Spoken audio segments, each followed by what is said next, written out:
Shiraishi. I've been living here for about, what is it, coming up like 10 years now. Went to Japan for about 3 years, from about 6 till 9. Stayed here in New Zealand until I was about 6, and then left to Japan, came back in about year 5. But still, not knowing a language where you live was a bit of a struggle. As soon as school ended, like everyone kind of had a thought of, you get home and you have an hour to do your homework. It was more like an unwritten rule, and it was like there were a lot of like unwritten rules that you would just do as a kid, and then you had so much pressure, and just it was constantly so hectic. As a kid, if you were out walking around in the city, like people were like looking at you like weirdly. It's like almost like, you know, just you're doing something wrong, and the reason why is because, you know, kids shouldn't be out there. They should be, you know, studying at home, getting better grades and like all this. And whereas when I came to New Zealand, you're walking home from school and most parents are like just smiling at you, saying hi, like, you know, they're very friendly. So I would say it's a lot more relaxed here, a lot more relaxed lifestyle. Having multi-cultured parents, like my mum, who is Kiwi, she has raised me very differently to how my dad has. Although they have similar ways of doing it, it's just that mum's a lot more relaxed, whereas dad's more, you know, really onto it. And it also comes down to the fact where mum does a lot of the working, and as us dinner, you know, he does all the housework for us. But how I would say is different is dad is very traditional in the way of disciplining his child, and then having someone like my mum who is very open to everything and is, you know, willing for me to do a lot of things like soccer or basketball.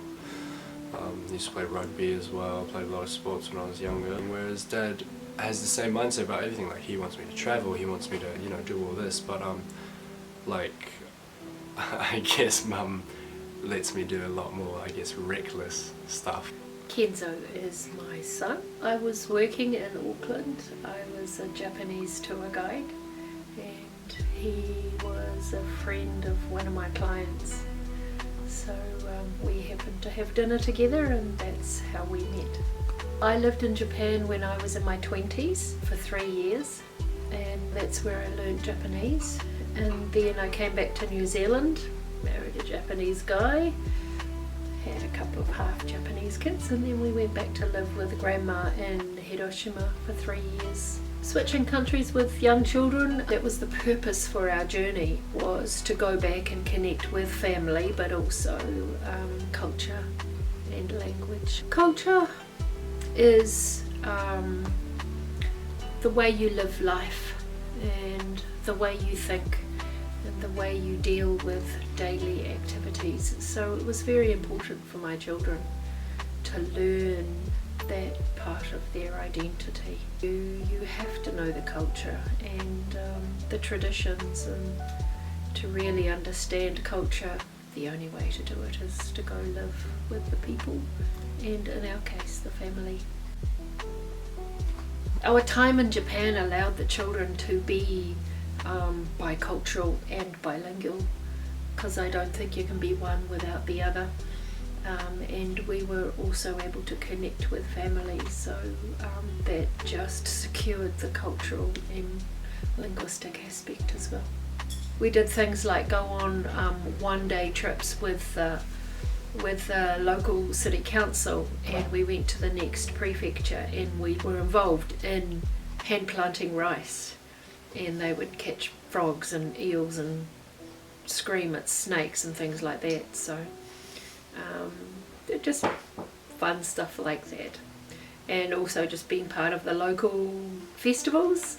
At New Year we'd line up at midnight to go to the local temple and ring the bell and say a prayer for the coming year. We also went on little weekend trips, getting to see the rest of the country, and once again meeting the locals there. That was just all a part of enjoying life in Japan. Kenzo probably benefited the most out of it because he went to year 1 at school. He was 6, And that really was the best age to be starting school. It was, yeah, life-changing, but absolutely worth it for the sake of the children. で、当時子供は何歳ぐらいだったんですか？その日本に行った時とかは、ニュージーから日本に行った時は。上の長女が、女の子が10歳か、10歳、で下が6歳だから2人とも小学生。上が小学校4年生に編入して、下は入学の本当2ヶ月ぐらい前に日本に行って、4月から小学校1年。子供がその若いって言っても、小学校入学前の子と、あと小学校の中学年4年生なんで小さかったから、すぐはっきり言ってすぐ慣れるだろうなとは思ってた。じゃあまあ最後自分の子供とか家族とかはまあちょっと関係なく、他のミックスの子に一つだけまあなんか言いたいことを、やっぱり自分の子供はミックスの子供で、他の子供にまあ一つだけまあ言いたいことがあれば何でしょうか？両方のアイデンティティを持ち続けてほしいな、どっちかにするんじゃなくて、まあね、物理的にそのどっちかの国になかなか行けないとかそういうことはあるかもしれないけど、でも心の中では両方のアイデンティティを持ってずっと持ち続けてほしい。自分は日本人でありニュージーランド人であるとかさ、そういうふうに両方持ち続けてほしい。